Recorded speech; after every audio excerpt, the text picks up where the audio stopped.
evening and welcome to the Buck Stops here. India has acknowledged that a man arrested in Pakistan's Baloch region once again served with the Navy but denied that he has any current links with the Indian government. This in response to Islamabad's summoning of the Indian envoy over the arrest of the man identified as Kulbushan Jadev, whom the Pakistani government charged is an Indian spy working for the RAW. India has categorically denied charges of spying. This on a day when a special investigation team from Pakistan was given visas to travel to Pathankot as well. How will this arrest impact the thaw in Indo-Pak ties? Also on the show, the University of Hyderabad continues to simmer with student unrest. Several students and faculty were arrested on Tuesday after violence on campus over the return of Vice-Chancellor Appa Rao from long leave. With the arrests taking place just before a long weekend, bail hearings have only been scheduled for Monday. There are reports of violence in police custody, and their parents have accused the university of not informing them of the arrest. The Vice-Chancellor has issued a letter refuting rumours that his office was responsible for cutting off electricity and water, or that he met with political leaders on or off campus. As both sides stand their ground, how is the university continuing to function? We speak to the spokesperson of the university and the students' union leaders for more. But first, of course, on that arrest in Pakistan, my colleagues Nidhi Razdan and Sudhiranjan Sen join me live. Nidhi, I want to ask you first, the MEA has issued a statement saying that Kulbushan Jadev was indeed an officer of the Indian Navy who has retired early, and they have no information further about his whereabouts. Tell us about that statement. How did it come about?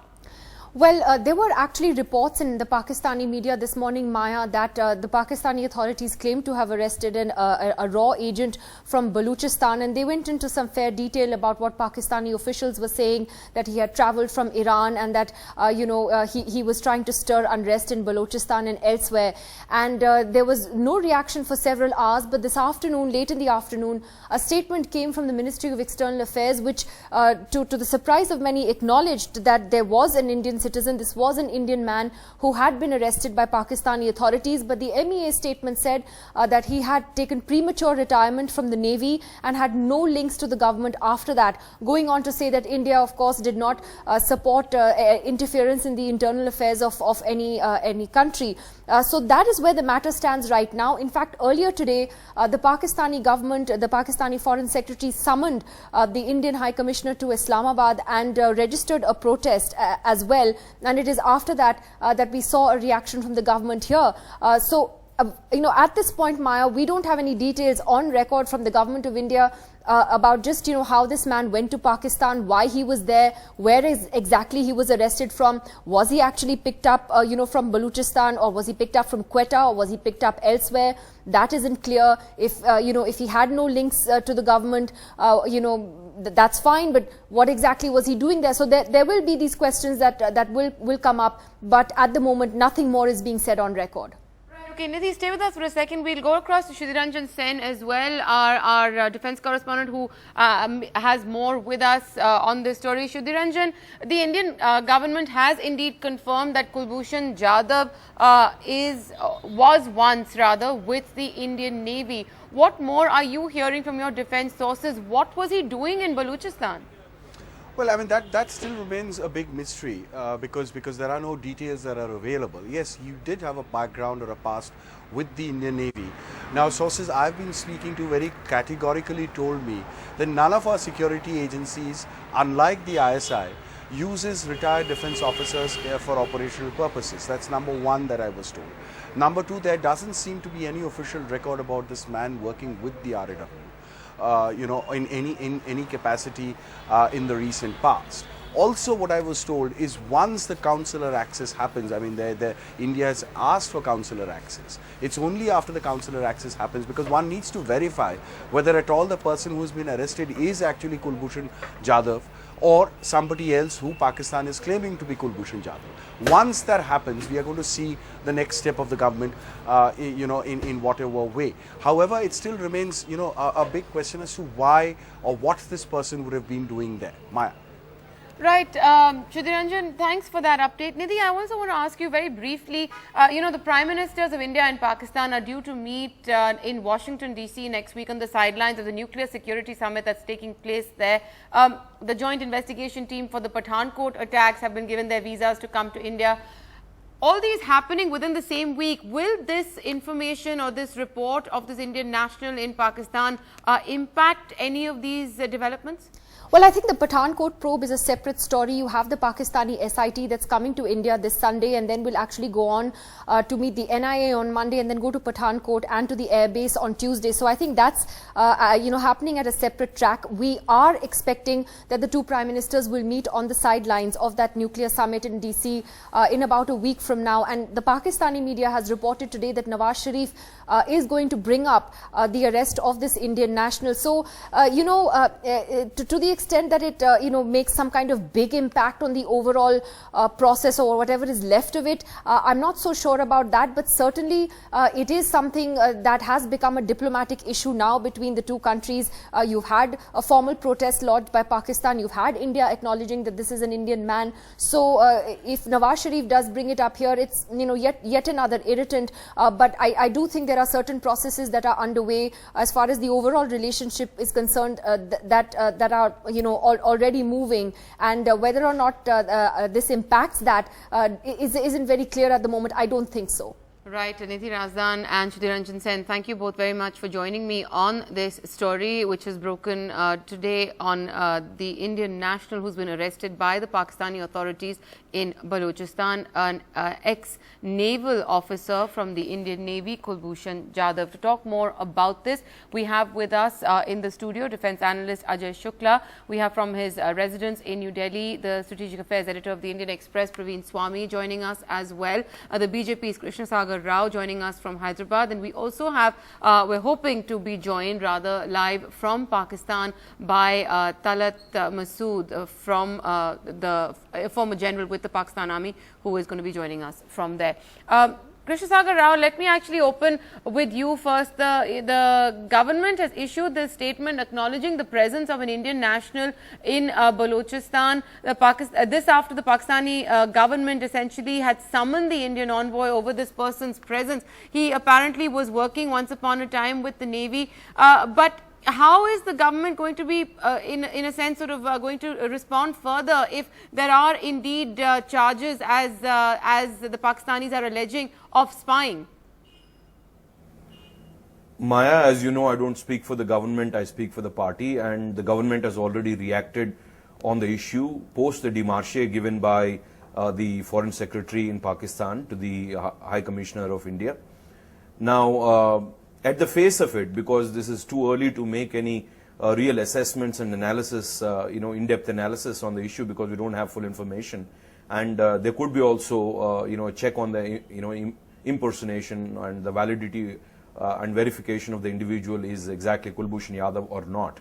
But keeping in view of the circumstantial issues which we are hearing, especially from the Home Ministry of the Home Minister, Mr. Bugti of Balochistan, and subsequent reaction from the Foreign Secretary of Pakistan, it is very evident that there are, this is another ploy, and with the track record which Pakistan has to spin lies and play the distraction game, especially in the backdrop of what happened, number one, in Brussels, and the world community is looking at, the world community is alert and looking at the majority Islamic nations which has a Sunni population, number one. Right. Number two, the Pathankot incident is cornering Pakistan.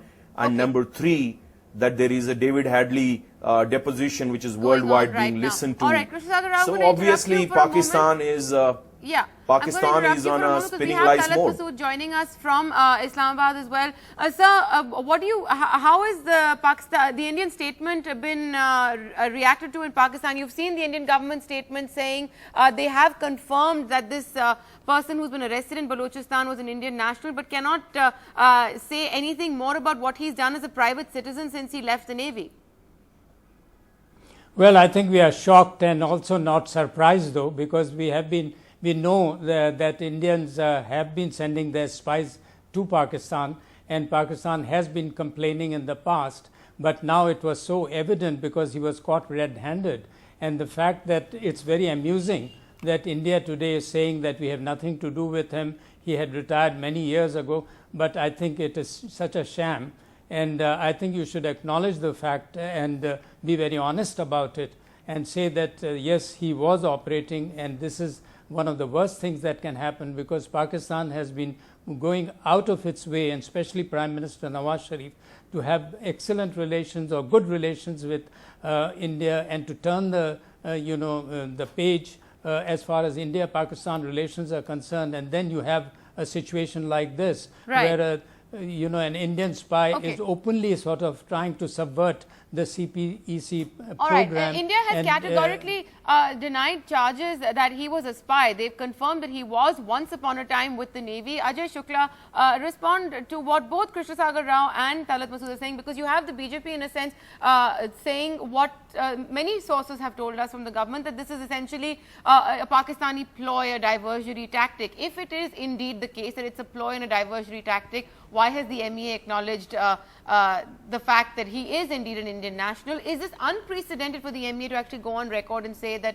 yes, this is we confirm that this man is an Indian national, he was once with the Navy? What was he doing in Balochistan, if at all? What do we make of this entire episode? The first thing is we must differentiate between an Indian national and an Indian spy. Yeah. These are not things. necessarily the same thing. Yeah. An Indian national being picked up from some place in Pakistan, and we have no proof as yet that this man was actually apprehended in Balochistan, does not constitute, an espionage activity. The real question that everybody must ask themselves is, what would be India's motive for sending a spy at this point into Balochistan? Before any intelligence agency sends a human sort of resource, as they call it, into hostile territory, they evaluate very carefully what the benefits would be.